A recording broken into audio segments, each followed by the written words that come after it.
possible.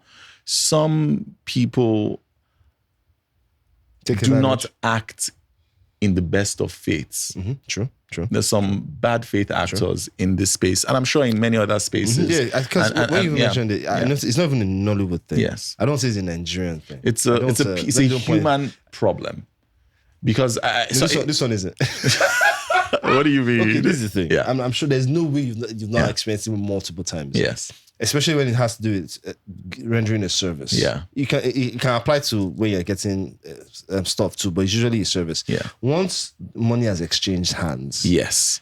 The idea or the mindset of the individual that is supposed to render the service or give you the product that you're trying to pay for moves to they're doing you a favor for still holding their part of the bargain. That's the only way I've been able to make sense of it, because I've noticed before that money changes hands, they still have, I don't even use integrity, but they still have that need to carry out whatever task that you're paying them to do or give you whatever product they're trying to buy. But once the full, especially if there's not a case of balance or anything, once the full money changes hands, it now becomes a case of you are at my mercy, for starters. Yeah. And I am not obligated anymore to actually carry out the service because I've gotten it. Do you think they are thinking of that they might be suspecting that they are no longer obligated? Exactly. Or is it an issue of integrity? Well, but I mean this. And integrity sometimes also means artistic integrity.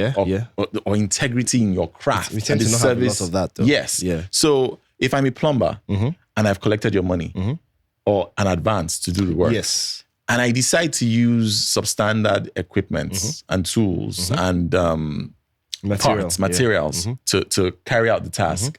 And then you pay me my balance and things stop working. It might be because I just don't have any faith in my ability to render lasting quality service. I see what you mean. So I'm just out to get as much money as I can from you and move on to the next person. I see what you mean. On some level, that also does happen. So what I think begins to happen is it begins to seem like, some people might think, they're doing you a favor. No, but they don't have, and they have no value in themselves.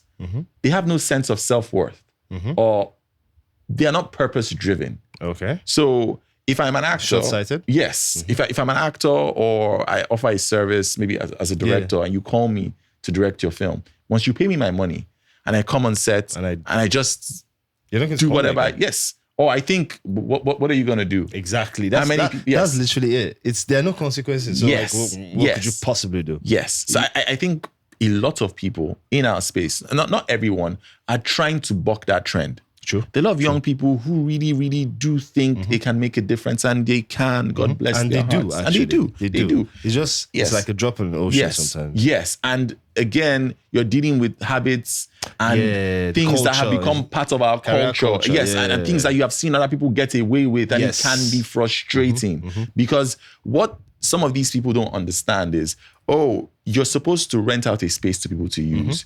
You give them a substandard apartment. Space in shelter, Those people then make a substandard product. The ripple effect is there. And then the audience at home complains about it. Which they usually do now, which is good. And it's good that you guys complain. More power to them. Because at the end of the day, we live in service of people. We're making stuff so people can enjoy. So, and if they're not enjoying it, they are well within their rights to let us know.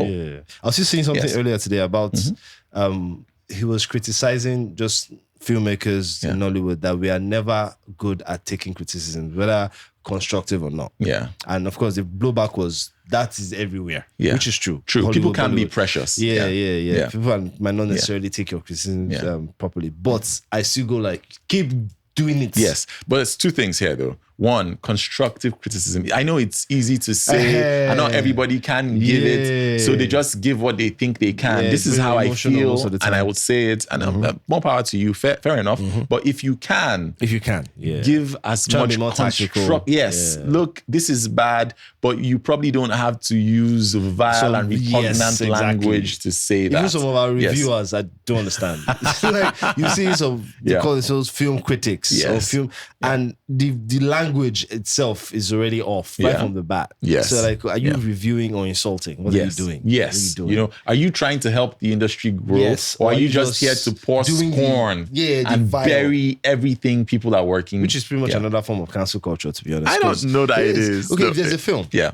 It's not a very good film. Yes. And then most review people are using words like stupid, doesn't make any sense. Yes. They're not actually tackling whatever issues, whether it's the plot, whether it's the sequencing, whether it's the shots, whether it's the way the actors are acting. You know, actually being specific on what you're criticizing. You're doing very broad strokes of just it's a stupid like. To be honest, to be fair to the average consumer, they don't have the time, patience. No, not the average consumer. This time, I'm saying film reviews, critics. Okay, I hear you. Film critics but there are different types of film reviewers. Yeah, I know some people review for their specific audience. Oh, so if they're kind of thing, possibly there is that. There is that. So, and some people go, okay, I want to be analytical and then basically break this down blow for blow. Yes, I think most people in our space prefer that type of criticism because you can learn, pinpoint, you can see where you agree clearly or don't agree. Which is what helps. And then help improve your craft. Okay, then let me ask you then. Yes. Because, which is why when you brought up the topic, I kept coming from the angle of it doesn't really work here. Yeah. Do you actually think cancel culture actually has an effect significantly on our own industry? On our industry, I know it doesn't have as significant an effect as it might have in certain parts of the world. It has a little effect. I don't think it does. But I don't think it has a little effect. I think it's very little, but it does have a little I'm telling you, I can't pick one situation in my memory or that I've ever seen or heard of where I can say cancel culture resulted in any form of change at all. Thank you. Now, I can state one. Yeah. There was a particular individual who happens to, I think, who made some utterances during the height of a certain protest in this country that were deemed insensitive and flagrant. And a few days after he made those comments, he basically apologized online. Yes. And I think you know of who I speak. Yeah, but do you think anything will happen if he didn't apologize? Well, the thing is this. In this country, before the advent of online cancellation, he would never have apologized. True. But so for him to at least backtrack and go, you know what, maybe I was misunderstood. It's a very small win, but it is a win. It's a small win, but it was a win. Unless there was some international backlash that maybe we don't know about, that would have done something. Yeah. If he didn't do apology, it wouldn't have made any difference. Because first and foremost, something is going to happen before the end of that day or the next morning. And all moved on. That everybody will move on to, first and foremost. Secondly, because of the state of our country and just being the way we have been living as Nigerians, we have way bigger problems than whatever that person did. This is true. Much bigger problems. Let's keep it about be realistic. Our problems are way bigger than that. So I can understand why you want to lend yourself to that, put so much energy into that. Because if you're not even willing to put enough energy into that, that's actually a big problem. Then why are you wasting energy?